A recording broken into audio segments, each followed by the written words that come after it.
നമസ്കാരം, കൊട്ടാരക്കര മീഡിയയിലേക്ക് സ്വാഗതം. ഒടുവിൽ സർക്കാർ വഴങ്ങി തുടങ്ങിയിരിക്കുകയാണ്. സെക്രട്ടേറിയറ്റിന് മുന്നിൽ ആശാവർക്കർമാർ നടത്തുന്ന സമരത്തിനൊടുവിൽ അനുകൂല ഫലങ്ങൾ കാണുകയാണ്.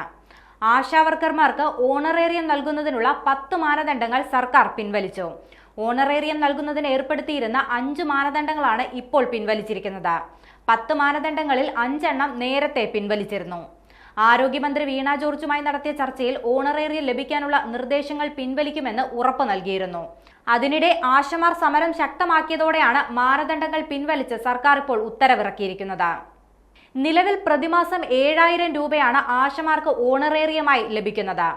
10 മാനദണ്ഡങ്ങളിൽ 5 എണ്ണം പൂർത്തീകരിച്ചാലാണ് ഓണറേറിയമായി 7000 രൂപ ലഭിക്കുക.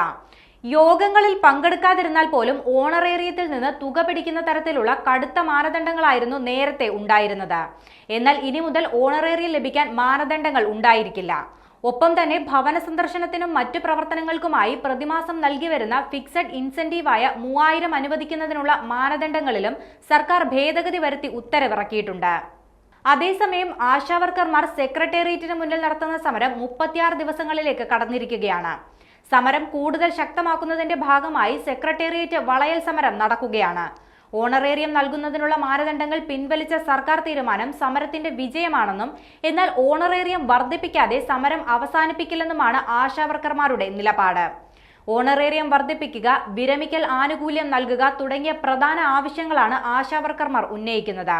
കഴിഞ്ഞ ഫെബ്രുവരി 10 മുതലാണ് ആശാവർക്കർമാർ സെക്രട്ടേറിയറ്റിന് മുന്നിൽ സമരം നടത്തുന്നത്.